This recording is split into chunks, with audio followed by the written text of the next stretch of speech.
Charles makes a monumental mistake by giving Prince Harry the audience with Meghan, Archie, and Lily. The back and forth has been absolutely insane. Yes, I'm coming. Yes, I'm bringing Meghan and the kids. Just kidding, I'm not. Security's too intense. Yes, I'm staying at Buckingham Palace. No, he's not staying at Buckingham Palace. And who's the person enabling all of this? Who is the individual enabling Harry's hideous mental pathology, the victim mentality? My husband!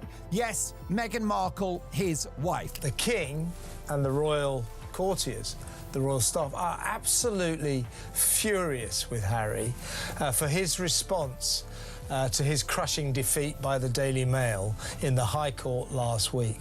Harry couldn't contain himself as ever, simply because he then described His Majesty's government and, of course, the Justice as a total whitewash. I mean, why would you do that? He's going to have a very bad time. In 2 weeks, I think the 29th of July, the judge decides who is going to pay what. And I think that's a really big danger for the monarchy, because Harry and Meghan, again, can say in some ways whatever they want and can continue to act as if they are still working members of the royal family when they are not, because Harry has said some constitutionally and diplomatically charged statements over even just the last couple of months. The story surrounding King Charles and Prince Harry has once again captured worldwide attention, with reports of a private family meeting fueling speculation about whether the long-running royal divide is finally beginning to heal, or whether it simply marks another complicated chapter in an already strained relationship. What was expected to be a historic reunion quickly became the subject of intense debate, with royal commentators offering sharply different interpretations of what really took place behind closed doors. King Charles has officially met Meghan, Harry, Archie, and Lily at Highgrove House, his Gloucestershire country residence. Well, this is a big story and a big development. Yeah, it is. At the heart of it, it's grandparents meets and reunited with his grandchildren. That's the initial thing that you have to look at, the human element of it. For years, every interaction between the Duke of Sussex and the royal family has been examined from every possible angle. Even the smallest development generates headlines across the globe, making it difficult to separate confirmed facts from endless speculation. This latest meeting proved no different. Leading up to the visit, there were numerous reports suggesting uncertainty over the arrangements. Commentators described changing travel plans, discussions surrounding security, accommodation, and whether Meghan, Archie, and Lilibet would accompany Prince Harry. The royal re-entry has happened. It is being confirmed. Prince Archie and Princess Lilibet and Meghan are reuniting with their grandfather, King Charles, for the first time in 4 years. People's reporting. The long-awaited reunion with their grandfather, the Buckingham Palace confirmed on Friday, today, that King Charles and Queen Camilla hosted Prince Harry and Meghan Markle and the couple's 2 children this afternoon. The conflicting reports only added to the growing media frenzy, leaving royal observers wondering whether the reunion would happen at all. At the same time, the meeting came shortly after Prince Harry's legal defeat in his case against the publisher of the Daily Mail. His reaction to the court's ruling generated fresh controversy after he publicly criticized the outcome, prompting another wave of discussion about the ongoing tensions between the Duke and Britain's institutions.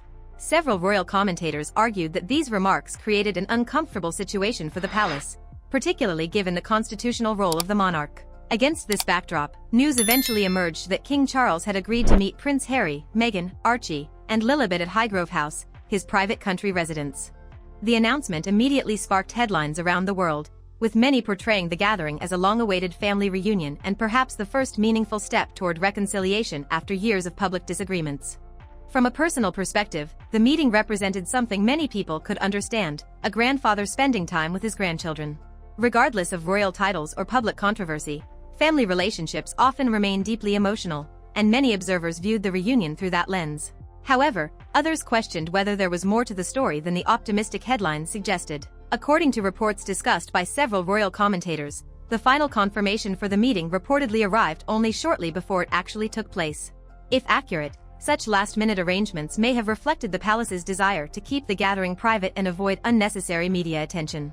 Privacy has become an increasingly sensitive issue for the royal family over recent years, with numerous interviews, documentaries, memoirs, and public statements having revealed details of private family conversations. palace officials have reportedly become far more cautious when organizing personal meetings. The reported meeting itself was said to have lasted less than an hour. While that may seem brief for a family reunion involving relatives who had not met for several years, others pointed out that the length of a private conversation reveals very little about its overall significance. A short meeting can still carry emotional importance, while a longer one does not necessarily signal reconciliation. Royal commentators quickly offered competing interpretations. Some believed the king's willingness to host the Sussex family demonstrated compassion and a genuine desire to preserve family ties despite years of public disagreements. Others argued that the carefully controlled nature of the meeting suggested the palace remained cautious and intended to keep firm boundaries in place. The setting itself also attracted attention.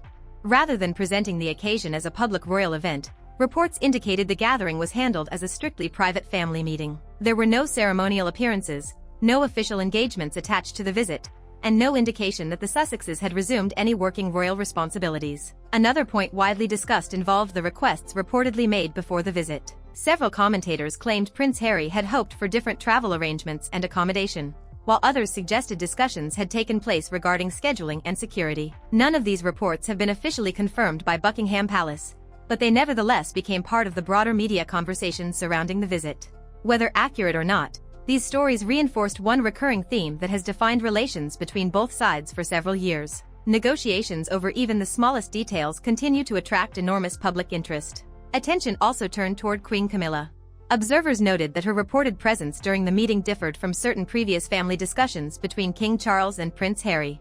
Some royal experts suggested her attendance reflected simple family support for the king during what was likely an emotionally significant occasion. Others interpreted it differently, suggesting that having another senior member of the royal family present could help ensure complete clarity regarding anything discussed during the meeting. Such commentary reflects opinions expressed by various royal analysts rather than confirmed palace policy. Ultimately, despite weeks of speculation beforehand and countless headlines afterward, the palace released very little information about what actually happened inside Highgrove. There were no detailed statements describing the conversation. No official summary of the discussions followed.